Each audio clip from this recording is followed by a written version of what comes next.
অনেকেই ভাবেন মাংস ছাড়া কোপ্তা কি জমে?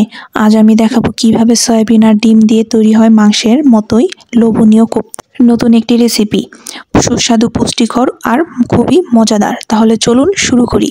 এখানে আমি সয়া চাংকের গুঁড়াটা ব্যবহার করেছি, চাইলে আপনারা শুধু গোটা সয়া চাংটা ব্যবহার করতে পারেন। একটি কড়াইতে গরম জল ফুটিয়ে তার মধ্যে লবণ ও হলুদের গুঁড়া দিয়ে মিশিয়ে সয়া চাংকের গুঁড়াগুলো দিয়ে ঢাকনা দিয়ে সেদ্ধ করে নিতে হবে। সেদ্ধ হয়ে গেলে নামিয়ে জল ঝরিয়ে ঠান্ডা করে নিতে হবে। তারপর একটি কড়াইতে তেল গরম করে পেঁয়াজ কুচিগুলো বেরেস্তা করে তুলে রাখবো। তারপর সেই ঠান্ডা করে রাখা সয়া চাংকের মধ্যে জিরা বাটা, আদা বাটা, রসুন বাটা, কাঁচামরিচ কুচি, ধনিয়া পাতা কুচি, গরম মশলা, গোলমরিচের গুঁড়া, হলুদের গুঁড়া, মরিচের গুঁড়া, স্বাদ মতো লবণ, ভেজে রাখা বেরেস্তা ও একটি ডিম দিয়ে ভালোভাবে মেখে নিতে হবে। যদি মিশ্রণটি আঠালো না হয় তাহলে এখানে কর্নফ্লাওয়ার বা ময়দা ব্যবহার করতে পারেন। সবকিছু মাখানো হয়ে গেলে তারপর একটি ডিম 4 পিস করে কেটে নেব। চাইলে আপনারা আপনাদের পছন্দ মতো কেটে নিতে পারেন। তারপর এই মিশ্রণটির ভেতরে 1 পিস ডিম দিয়ে পুরোটা ঢেকে দিয়ে সুন্দর একটি ডিমের সাইজ করে নেব। চাইলে আপনারা আপনাদের মন মতো সাইজ করে নিতে পারেন। এভাবে পরপর সবগুলো কোপ্তা বানিয়ে নেব। এই কোপ্তাটা এত মজার হয়, কেউ না বানালে কেউ বুঝতেই পারবেন না এটা আসলে কতটা মজার। সবগুলো কোপ্তা বানানো হয়ে গেলে তারপর কড়াইতে তেল গরম করে ভেতরে ডিম দেওয়া কোপ্তাগুলো ভেজে তুলে নিব।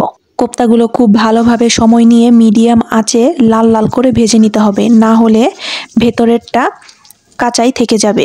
কোপ্তাগুলো ভাজা হয়ে গেলে তারপর কড়াইতে আর একটু তেল গরম করে পেঁয়াজ কুচি দিয়ে হালকা ভাজতে দিয়ে ব্লেন্ডারে টমেটো, পেঁয়াজ বেরেস্তার একটি মিশ্রণ তৈরি করে নেব। তারপর ওই ভাজা পেঁয়াজের মধ্যে জিরা বাটা, আদা বাটা, রসুন বাটা, টমেটো, বেরেস্তার মিশ্রণ ও মিক্সি ধোয়া পানি, স্বাদ মতো লবণ, হলুদের গুঁড়া, মরিচের গুঁড়া দিয়ে মশলা খুব ভালোভাবে কষিয়ে নেব।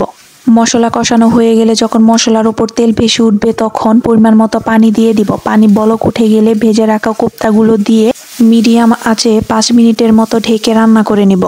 রান্না হয়ে গেলে গরম মশলা, ঘি, কাঁচামরিচ ও ওপর থেকে ধনিয়া পাতা কুচি দিয়ে নামিয়ে নিলেই তৈরি হয়ে যাবে ডিম ভরা সয়াবিনের কোপ্তা। এই ছিল আমার ডিম ভরা সয়াবিনের কোপ্তার রেসিপি। আশা করি আপনাদের সকলের পছন্দ হয়েছে। আপনারা এই রেসিপি অবশ্যই বাড়িতে ট্রাই করুন। গরম ভাত, পোলাওয়ের সাথে একদম জমে যাবে। প্রিয়জনদের সাথে এটা শেয়ার করুন। ততদিন ভালো থাকুন, সুস্থ থাকুন ও নতুন নতুন রেসিপি নিয়ে আবার দেখা হবে। ধন্যবাদ সবাইকে।